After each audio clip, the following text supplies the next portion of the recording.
Hey guys, how are you doing? So, I'm filming this video. I'm on my walk. I'm going for a walk. The day is not too bad. It's not too cold. A little bit windy, but not too cold. So I said, you know what? Let me go for a walk, get some exercise in.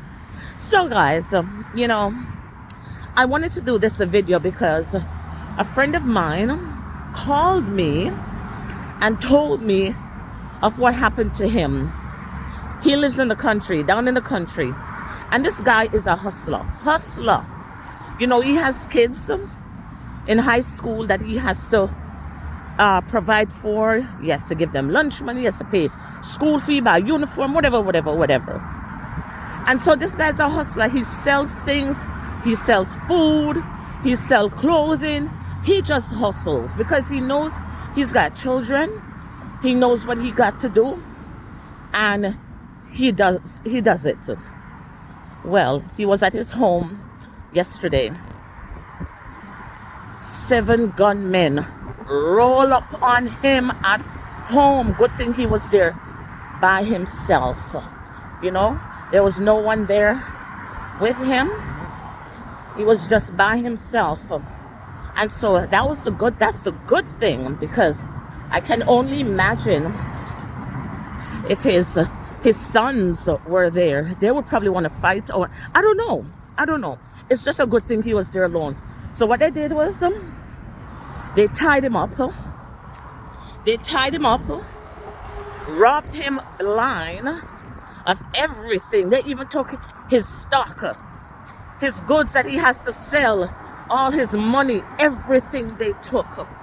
And this is a small community in the country. So these boys that robbed him knows him. The good thing is they did not take his life. That's the one good thing. Because some of these young people that trigger happy, they may rob you and they may get what they want, but they turn around and take your life. Foolish. But they didn't take his life. So that's the one blessing. But I'm telling you, these youth, they are desperate. And you have to put yourself, you know what? You have to put yourself in their shoes sometimes. It's bad because they could have robbed me. It could have been me. I'm not saying it's a good thing. What I'm saying is that you have to put yourself in their shoe. Imagine you are in the country. There's no factories there you can work. There's no businesses there.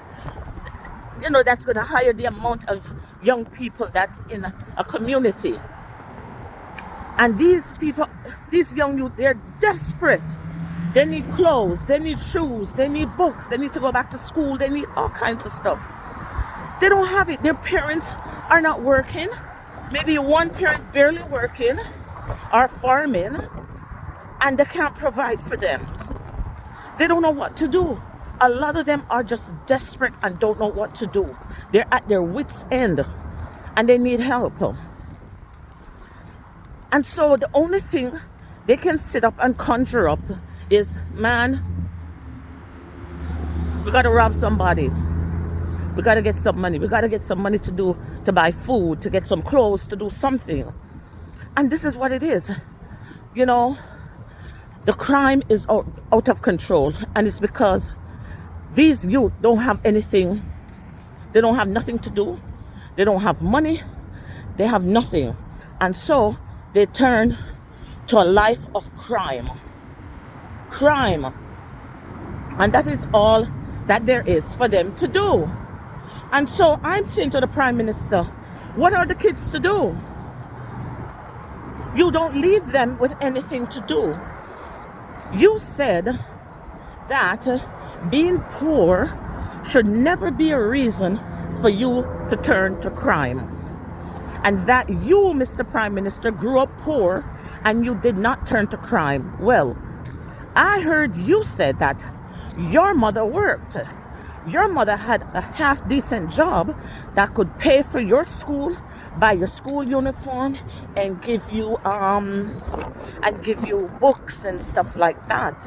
These people don't have that. They don't have that. They're not as fortunate as you are. that your mother could send you to high school and the whole 9 yards. These people are suffering and they have nothing.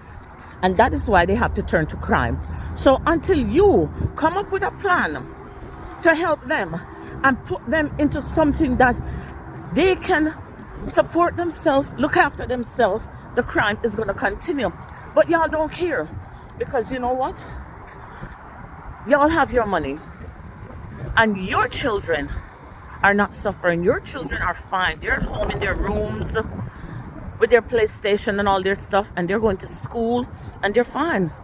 And you don't care about the poor youth in the country. If you had cared, you would have done something for them and they would not be struggling like that. Come on, think about the youth in the country, down in the countryside. They're not in the town, they're not in Kingston, they're not in Montego Bay, where jobs may be a little bit easier for them to find. They're in the country and there's nothing. Develop something that will help these people. Help them to be self-sufficient. You know, the crime is just out of control and it's getting worse and worse, and people are blaming you, Mr. Prime Minister, and you don't seem to care. You honestly don't seem to care, because if you cared, you would have done something to help these people. It's just not right.